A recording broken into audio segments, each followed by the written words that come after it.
I don't know about you, but I remember where I was at when the direction of my life was formed, Michigan International Speedway, on August 23rd, 1974, when I saw Richard Petty's fire red and petty blue Dodge go screaming by. Since then, probably just like you, we've been hooked. From our first media gig at the tender age of 15 in 1983 with Grand National Scene, to printing our own Supercars Today magazine in the 1990s, hence our name. Nothing against our open wheel friends, but if it has fenders, our nosy nature wants to find out the who, the why, and the how. We don't necessarily interview these people, we have conversations. So please subscribe to our channel and hit that bell to be notified of new content every Tuesday at noon. Thanks for watching, and please like, comment on, and share these videos. Today on the program,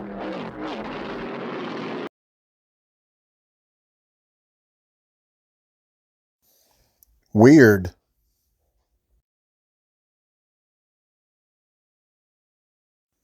Wild.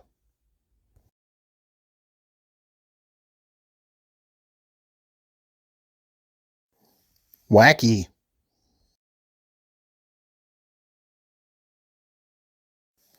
Wondrous.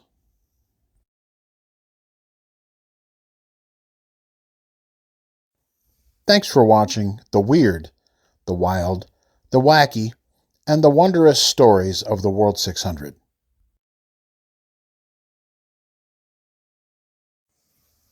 The Charlotte Motor Speedway, of course, started with much fanfare. How in the world could you have any less with people like Curtis Turner and Bruton Smith behind it? Due to much wrangling, financial woes, and issues with contractors, the World 600 of 1960 was pushed back a month so that grandstands could be finished, concessions and other buildings be put up for the fans, as well as curing the asphalt. But during the race, that asphalt kept coming up. Jack Smith in the number 47, who had gone out in front and, well, dominated, pierced his gas tank with a chunk of asphalt late in the going. Driving for Bud Moore, Jack Smith was out of the running, and journeyman Jolie Johnson won his only Cup trophy. Unfortunately, 6 drivers were disqualified from the event after being told by NASCAR not to cut through the grass or the dirt. Young David Pearson had the best opportunity of his life, driving for Ray Fox. He started third in the 1961 World 600, led 225 laps, and had a 5-lap lead on the field when he lost a right rear tire with a couple of laps to go. He limped home to the finish and the trophy. Reds Cagle, driving for Radis Walters, crashed through the guardrail on lap 277. It cost him a leg, and he never drove professionally again.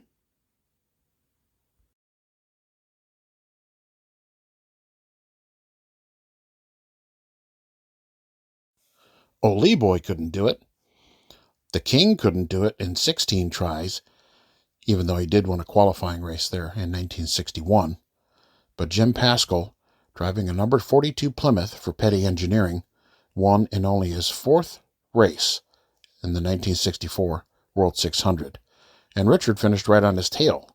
Well, 4 laps down. Beauty Queen Linda Vaughn, arguably known the world over, was seen at one of her first ever race events in 1964. In a cruel twist of fate, Fireball Roberts, one of the most legendary drivers in NASCAR history, died as a result of this fireball on the backstretch. Not necessarily an underdog, but not a prolific winner either. Few counted Jim Paschal as a favorite to win the 1967 World 600. However, driving for Tom Friedland, he led 335 laps on the way to becoming the first ever driver to win 2 600 trophies.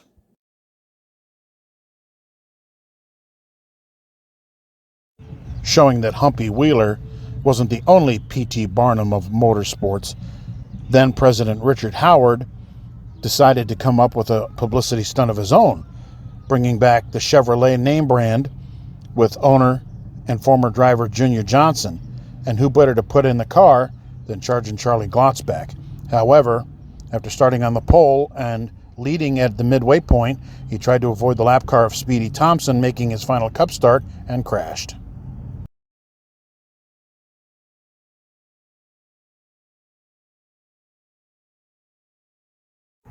Buddy Baker was trying to become the first driver ever to win 2 World 600s in a row, and 3 total. And he sure looked like a lock when he won the pole a few days prior, except when he spun out halfway through the race due to a cut tire. However, the K&K Insurance team got him out quickly. He fended off challenges from the Silver Fox and went down in the record book as the winner of the 1973 edition. Though he didn't disappear from the sport entirely, with Peter Gregg behind the wheel, this would be the last time Cotton Owens was listed as a car owner. The 1975 version saw the first entry of an African-American driver, Randy Bethia, since 1973 in Wendell Scott, the beginning of Dale Earnhardt's Cup career in that number 8 Dodge, and believe it or not, Richard Petty's first ever World 600 win. At the beginning of 1975, Bill France Jr. had asked Joe Frisson to try to develop a Pontiac. Well, that didn't go exactly as expected, and here Joe takes out his frustration on the hood of the Grand Am. It garnered him a fine because he reenacted the beating of the hood that he had done earlier for media types who had missed it and asked him to do it again.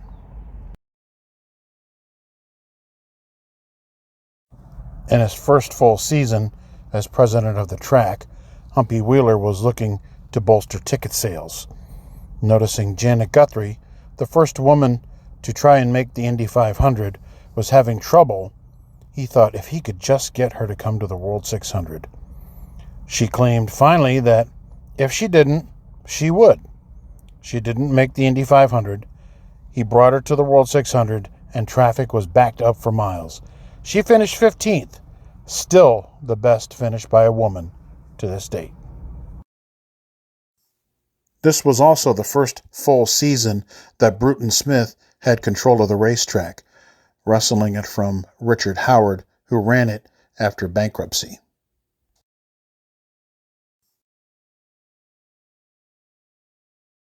If only he'd have known, Humpy Wheeler, looking for publicity for the 1977 World 600, invited senatorial candidate from Virginia John Warner to the race, and oh, by the way, he happened to be married to Liz Taylor.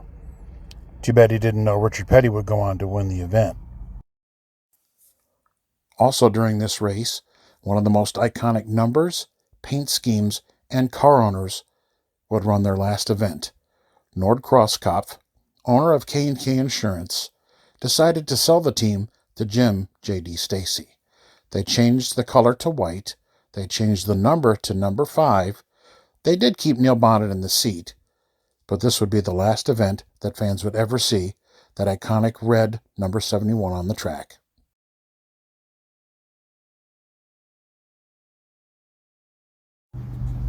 The Silver Fox, David Pearson, started on his 5th World 600 pole in a row here in 1978. That Gatorade car had to hold up the Silver Fox, Benny Parsons, and the Allison brothers for his first World 600 win.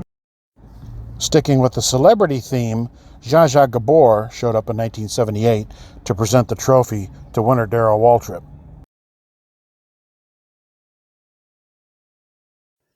Perhaps the list would have been shorter if we say what didn't happen during the 1980 World 600 weekend.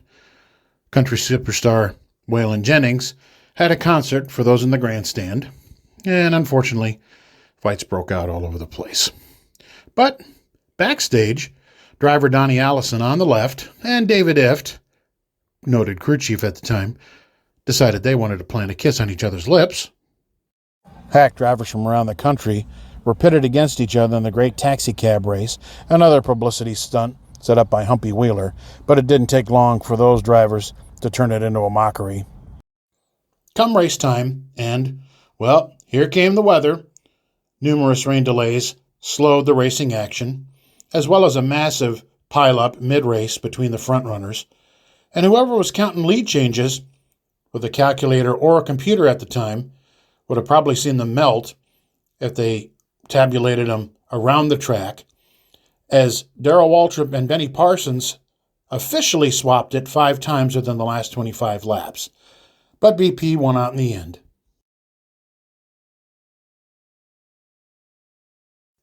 When fans came to the Speedway in 1984, there greeted them something that most had never seen at a racetrack: 40 luxury condo suites for sale to anyone who wanted to buy them. But inside the garage, the track gave Buddy Baker a rocking chair for competing in all 25 World 600s up to that point. And, of course, Cale Yarborough had to join in the fun by sitting on Buddy's lap. 1986 was the announcement of the Speedway Club, with typical Humpy and Bruton pomp and circumstance. And inside the track was a 3-ring circus, complete with elephants, high wire act, and a trapeze artist, among other things. It would also be the first of 3 World 600 trophies for the Intimidator, Dale Earnhardt Sr.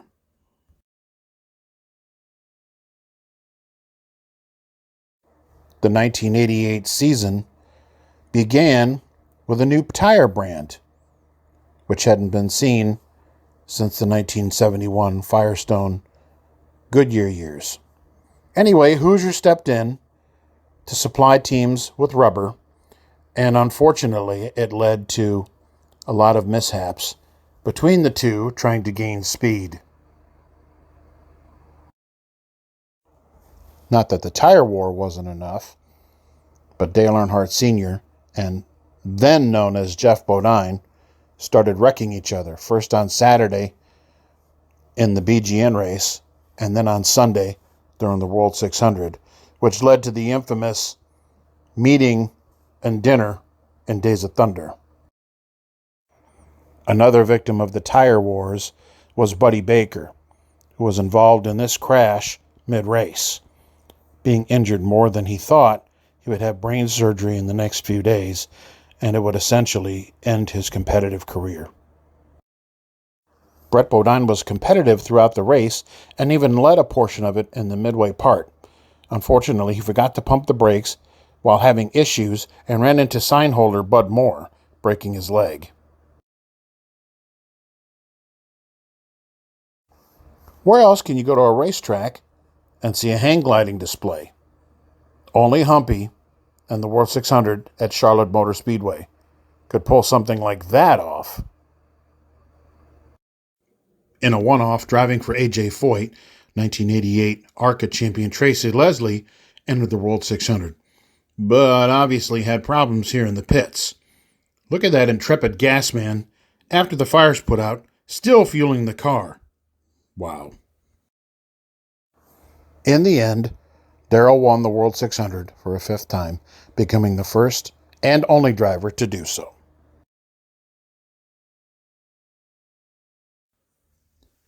After the running of the 1991 All-Star race, Tommy Ellis, subbing for the injured Jeff Bodine, Junior Johnson, and crew chief Tim Brewer were found to have a 361.85-inch cubic engine. It led to fines and suspensions and the creation of a new team, car owner Flossie Johnson and the number 97.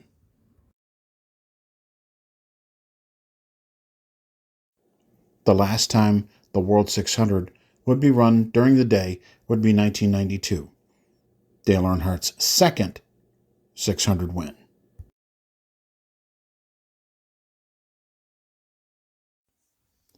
Since the Indy 500 and the Coca-Cola 600 are now run on the same day, 10 drivers have attempted to do the double, the first being John Andretti successfully in 1994. In 1995, Davy Jones ran the Indy 500, finishing 23rd, but did not qualify for the World 600. After that, between 1999 and 2004, others tried it as well between Robbie Gordon and Tony Stewart. And the last one that successfully tried it was Kurt Busch in 2014. Tony Stewart has the greatest success of all in 2001 by finishing 6th in the 500 and 3rd in the 600. During the 1996 version, Kyle Petty got together with Ted Musgrave on a restart, which caused a massive multi-car accident, took out a bunch of cars. NASCAR parked him for 5 laps, claiming he did it on purpose. Later, after the race, Kyle Petty pointed to the NASCAR tower and said, "It's Kansas over there. That's where the Wizard lives." To end the century, the 1999 World 600 saw 2 big events happen. One was that Tony Stewart completed the double, running the Indianapolis 500 and the World 600, and it was the Cup debut of Dale Earnhardt Jr.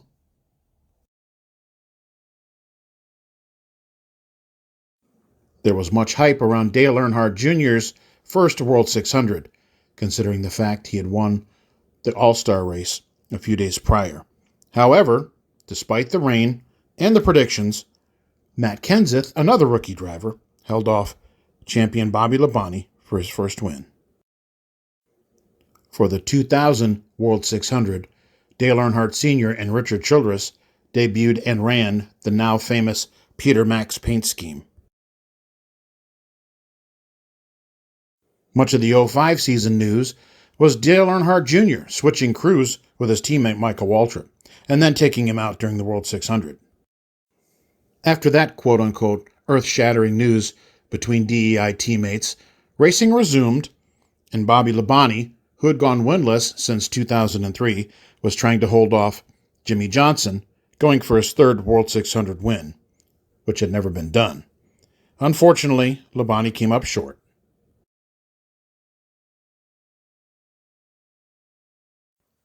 For the 2007 World 600, the Speedway, in an incredible classy move, invited Army member Rasha Walters, unbeknownst to his family, to greet them on the front stretch.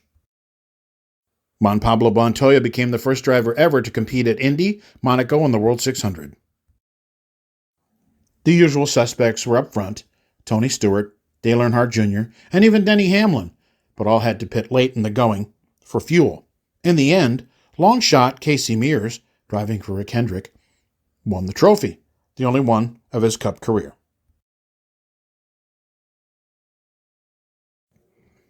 For the 2008 running, in a relationship that had been souring for a couple of years, Humpy and Bruton announced Wheeler's retirement. As fans and media gathered, Humpy held a press conference, greeted fans, and, well, walked loudly into the sunset.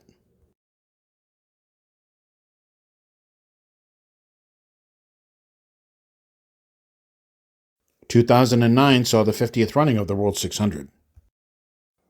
The president asked that at 3 o'clock we all stop and observe a moment of silence for our fallen heroes, and the NASCAR community obliged. On the holiday weekend here in 2009, racing resumed, and so did the rain. Well, teams thought it wouldn't last long, so they all ducked down pit road, except for David Rudiman, driving for Michael Waltrip, and crew chief Kenny Childers. Well, they called it right and won the race because racing didn't resume.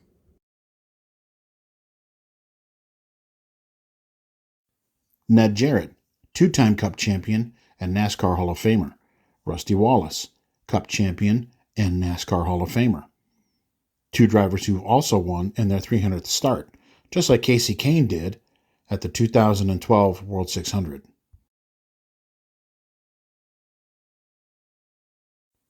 Now here's something you don't see every day. During the 2013 Coca-Cola 600 or World 600, whichever one you prefer, a Fox Sports cable support snapped during the running of the race. Leader Kyle Busch happened to run over it first. It spit out the back of his car, hit Mark Martins, and then wrapped around Marcus Ambrose' rear-end housing. NASCAR threw a caution for teams to come down and check their cars before resuming racing.